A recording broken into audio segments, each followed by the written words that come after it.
Dando continuidade, eu convido o Dr. Bruno Sokolink, advogado da Abralinf.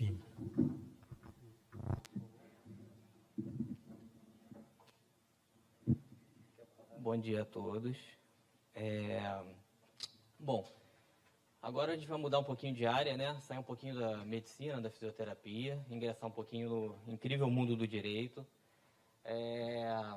Eu, como oriundo da área jurídica, me vi na nobre missão de orientar os pacientes com linfedema que não encontram respaldo em lugar nenhum acerca dos seus direitos e eles não compreendem muito bem qual é a sua posição dentro da sociedade do ponto de vista jurídico, né?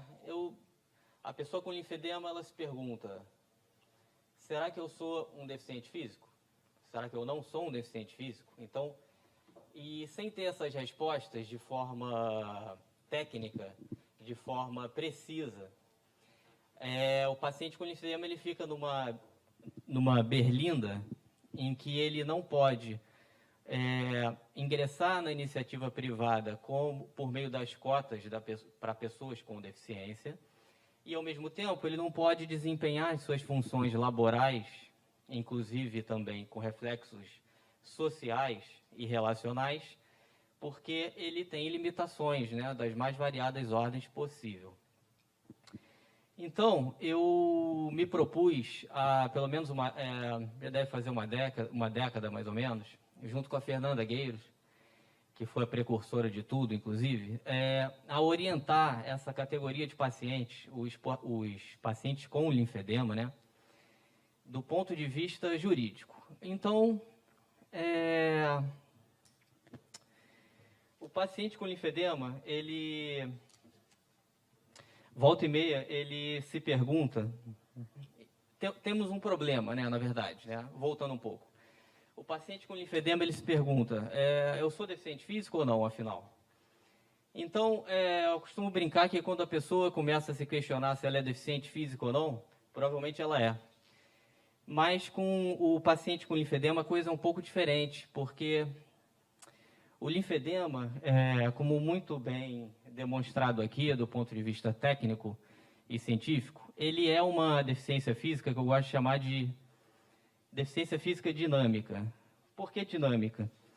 Porque a cada dia é um dia, né? A cada dia é um dia diferente ao paciente de linfedema. Um dia está mais calor, o linfedema ele vai descompensar um pouco.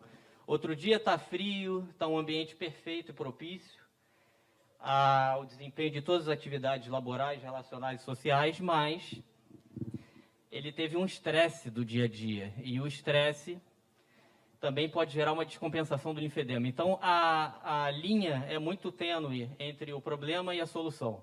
Mas aqui eu trago o problema e me proponho apontar a solução. Então, tendo em vista esse cenário, de certa forma preocupante, porém resolvível, eu gostaria de dizer que todo e qualquer paciente com linfedema, independentemente do grau, ou seja, grau 1, grau 2, grau 3, como bem demonstrado há pouco pelos profissionais da área, ele está perfeitamente enquadrado como uma pessoa com deficiência. Mas por quê, né? Talvez um linfedema um pouco mais descompensado, onde um membro está bem diferente do outro, do ponto de vista de diâmetro, textura, etc. e tal. A dúvida surge quando a pessoa tem um linfedema um pouco mais leve. Então, chega muito para mim essa dúvida. Ô, Bruno, eu tenho um linfedema muito leve, se eu ficar aqui com um traje de banho, você nem vai perceber que eu tenho linfedema. Mas, e aí, eu sou deficiente também? A minha vida é quase normal. E justamente por causa desse termo quase, é que a pessoa está enquadrada como deficiente. Por quê? Explico. Porque para ela conseguir ter uma condição quase normal, poder desempenhar o seu papel dentro da sociedade, do ponto de vista do padrão do homem médio, ou seja, da pessoa que não tem nenhuma limitação física, ela precisa se utilizar de meios de contenção variados, tais como gorgurão, enfaixamento, malhas planas, dormir com a cama inclinada, tomar medicações, não se estressar, não pode ficar muito tempo em pé, não pode ficar muito tempo sentado, não pode... As limitações são de ordens inúmeras. Então, graças a Deus, talvez essa classe de paciente consiga controlar bem o seu linfedema, tomando essas atitudes, né, com orientação médica, claro. Mas, se ela não se utilizar desses artifícios, o linfedema dela vai aumentar, até porque, como bem dito, é uma doença crônica, incapacitante, progressiva e, até o presente momento, incurável, né? Esperamos que em algum momento tenhamos aí a solução para esse problema, né? Essa peculiaridade, digamos assim. Então, em razão de todos esses transtornos na vida do paciente, é que ele pode ser enquadrado como deficiente físico. E qual é a importância desse enquadramento como deficiente físico? A importância é vital, literalmente. Até porque, para ele poder usar, fruir e gozar de todos os direitos relativos à sua condição de deficiente, à luz da Lei Brasileira de Inclusão, Lei 13.146, de 2015, ele precisa ser enquadrado. E aí temos mais um problema. Tem alguns profissionais, às vezes, têm uma dificuldade de enquadrar o linfedema como deficiência. Não é por mal, é claro, mas às vezes por uma falta de traquejo, uma falta de intimidade com alguns termos jurídicos, né? Até porque a gente esbarra, quando a gente fala de deficiência e linfedema, a gente está esbarrando aqui em áreas por via reflexa. Se por um lado precisa de um fisioterapeuta, por outro lado precisa também de um advogado que entenda minimamente da Lei Brasileira de Inclusão e dos direitos da pessoa com deficiência, para poder fazer aquele estado da arte, né, do enquadramento, que é o alinhamento entre um fisioterapeuta, um advogado e um linfologista. Estado da arte, né, até porque dificilmente a gente vê esse alinhamento, mas que a gente espera que, com a construção da Abralinf, com esses convites para esses eventos, a gente consiga alinhar e ter um consenso do ponto de vista fisioterápico, médico, que diga o linfedema ele é uma deficiência e ponto final. Então, a minha função aqui e a minha função fora daqui é afastar a subjetividade quando do ingresso na iniciativa privada de um trabalho dentro do sistema de cotas, afastar a subjetividade pericial quando do ingresso no serviço público por um perito, afastar sempre essa questão, eu acho, eu não acho, eu estou vendo isso, eu não estou vendo aquilo. É claro que a autonomia do profissional, ela deve ser totalmente respeitada, e quem sou eu para dizer que ele não pode ter a sua subjetividade científica? Isso é normal da área e deve haver, porém, até a página 2, porque às vezes isso pode invariavelmente ocasionar injustiças, né? E essas injustiças são corrigidas, infelizmente, no nosso país depois de longos anos, né? Às vezes décadas, a exemplo de um amigo nosso que teve a sua aprovação em concurso público do Tribunal de Justiça de Minas Gerais adiada em pouco tempo, assim, coisa de 15 anos só, porque um perito, ele entendeu que o linfedema não é uma deficiência. Então, ele teve que ir recorrendo instância a instância, requerendo perícias privadas, gastando dinheiro com advogado, para chegar até o STJ e o ministro dizer, houve um erro lá atrás, passaram-se 15 anos, mas antes tarde do que nunca, vamos corrigir. E, recentemente, ele conseguiu tomar posse, entrar em exercício, e foi uma alegria muito grande para a gente. Então, como o tempo é curto e o tema é longo e, de certa forma, complexo, eu não me proponho a esgotá-lo, mas talvez numa outra oportunidade, se me chamarem. Eu seguindo, né? Então, mas qual seria, então, o passaporte para que o paciente com linfedema pudesse usufruir de todos esses direitos, requerer uma CNH especial, descontos em impostos, pagar meia entrada no cinema, isso é ótimo, né? Dentre outros direitos. O laudo médico. E já entrando nesse tema, temos aqui outro problema. Mas o laudo médico, ele invariavelmente ele não atende os pré-requisitos necessários para que o linfedemático possa usufruir de todos os direitos que são inerentes à sua condição de deficiente físico. Então, o laudo ideal, e sem querer usurpar o entendimento dos médicos e sem querer adentrar nessa seara, que não é a minha seara é jurídica.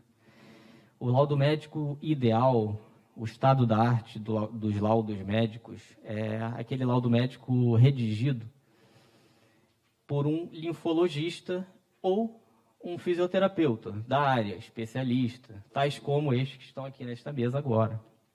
Porém, o paciente com linfedema não tem acesso a esses serviços, porque esses serviços são um pouco caros, as consultas são caras, os linfologistas são pouquíssimos no Brasil, cerca de 10 ou nessa ordem de grandeza. E aí, novamente, o paciente com linfedema começa aquele calvário. O que eu faço? A quem eu me socorro? E aí vai lá o Bruno tentar resolver. E aí eu oriento da seguinte maneira: procure um angiologista. Se não tem linfologista à disposição, está muito caro, procure um angiologista. E aí surge mais um percalço. O angiologista não sabe como fazer esse laudo para enquadrar o paciente com linfedema como deficiente. Aí vai lá o Bruno fazer outra sugestão.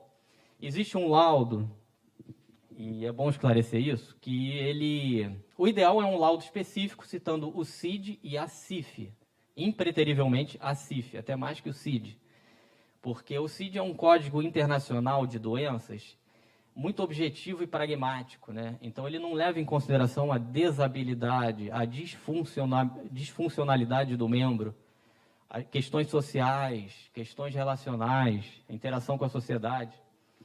Então o CIF, ele é importantíssimo.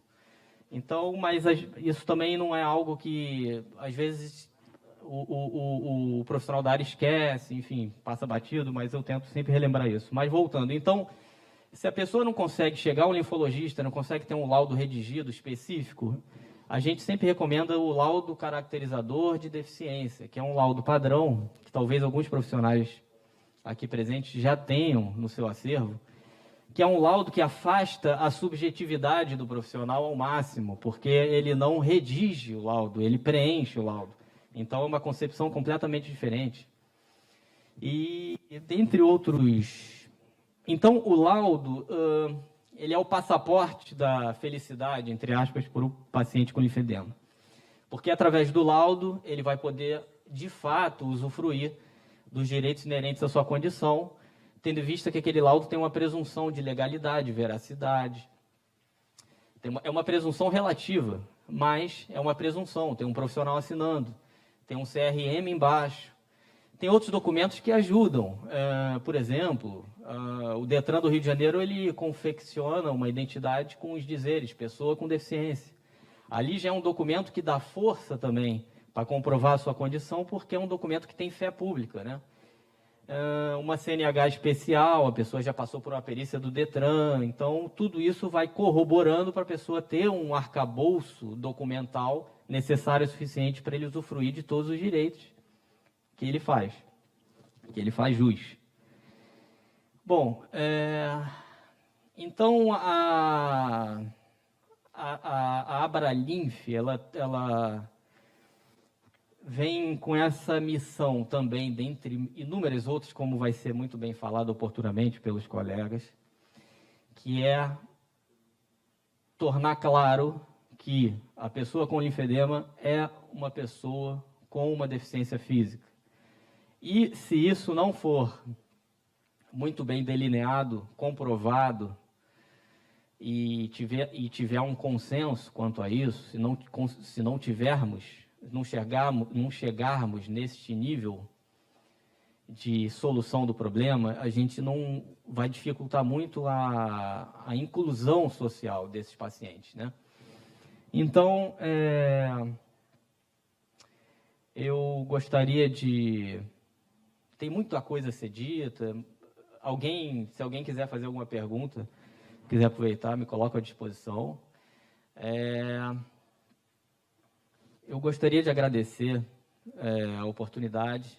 Eu, novamente, não tenho a pretensão de esgotar o tema aqui, que é um tema complexo e vasto, mas eu gostaria apenas de pincelar algumas ideias para vocês e tornar o tema mais palatável, dar uma ponta de esperança, ou melhor, um iceberg de esperança ao paciente com linfedema, saber que ele não está sozinho, ele tem um arcabouço aí jurídico de profissionais, fisioterapeutas, médicos, linfologistas, advogados, que estão ao lado de vocês, então pode contar conosco.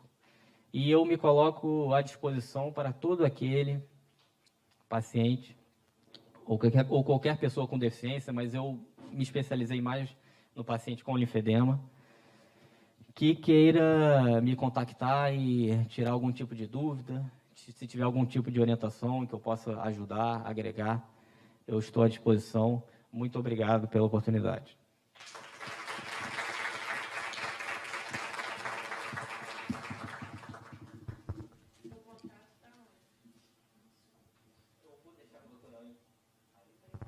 Agradeço ao Dr. Bruno Sokolic a sua palestra.